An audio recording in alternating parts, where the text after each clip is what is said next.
கர்த்தருக்கு ஸ்தோத்திரம். ஒருவேளை நான் ஒரு பயனற்றவன், நான் எதுக்குமே உதவாதவள், எதுக்குமே உதவாதவன், நான் எதுக்கு ஆண்டவர் என்னை படைச்சாரு, இந்த மாதிரிலாம் நம்ம யோசிச்சுட்டு இருக்கலாம். சில பேர் உடல் ஊனமுற்றவங்களா இருப்பாங்க. அதனால் அவங்க அப்படி யோசிக்கலாம்.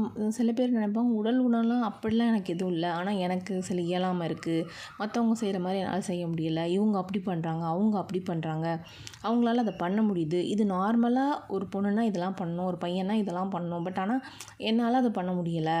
ஸோ நான் எதுக்கு இருந்துக்கிட்டு, நான் வேஸ்ட்டு தானே, நான் தேவையில்லை, அந்த மாதிரிலாம் ஒரு மைண்ட் செட்டில் ஒரு வேளை நீங்கள் இருக்கலாம். அப்படி ஒரு மைண்ட் செட்டில் இருக்கும்பொழுதும் நம்ம ஆண்டவர் நம்மளை விலையேற பெற்றவராக நினைக்கிறாருன்றதை மட்டும் நம்ம நினைவில் வச்சுக்கணும். நான் இந்த பாடலை சமீபத்தில் நான் கேட்டேன். அந்த பாடல் பாடினவர் அவருக்கு ஒரு திக்குவாய், ஆனால் அவர் அதனால வருத்தப்பட்டிருக்காரு. பட் ஆண்டவருக்குள்ளே அவர் வந்ததுக்கப்புறம், ஆண்டவரோடு நடக்க பழக்கினதுக்கப்புறம் அவருக்கு அந்த அந்த திக்குவாய் அவருக்கு மாறலை. ஆனால் இந்த பாடலை தேவன் கொடுத்துருக்காரு, அருமையாக பாடியிருக்காரு. ஸோ இதை நான் இதை என்னோடய வாய்ஸில் நான் பாடியிருக்கேன். ஸோ அதோடய லிங்க் நான் இதில் ரிலேட்டட் வீடியோவில் கொடுக்குறேன், அது கேட்டு பாருங்கள். அது ஒரு வரியும் ரொம்ப அற்புதமாக இருக்குது. ஆண்டவர் பயனற்ற எதையுமே தேவன் படைக்க மாட்டார்.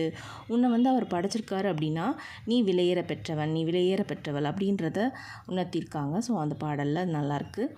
அப்புறம் நீங்கள் ஒரு வேளை வாழ்க்கையே வீணுன்னு நினச்சிட்டு மனம் திறந்து போயிருக்கலாம், இல்லை மனிதர்களால் நீங்கள் ஒடிஞ்சு போயிருக்கலாம், நெருக்கத்தினால நீங்கள் ஒடிஞ்சுருக்கலாம், வாழ்வு அர்த்தத்தை நீங்கள் இழந்துட்டீங்க அப்படின்னு நினைக்கலாம். ஆனால் உங்களை படைத்த தேவனுக்கு நீங்கள் விலையேற பெற்றவங்க தான். அவங்க உங்களை குறித்து நிறைய திட்டம் வச்சுருக்காரு. உங்களை அவரோட உள்ளங்கையில் வரைஞ்சிருக்காரு. அவர் உங்களை குறித்து நிறைய கனவுகள் வச்சுருக்காரு. உங்களை பார்க்குறாங்க, உங்கள் நிலைமை எல்லாமே அவருக்கு தெரியும். அதனால் நீங்கள் கலங்க வேண்டாம், பயப்பட வேண்டாம்.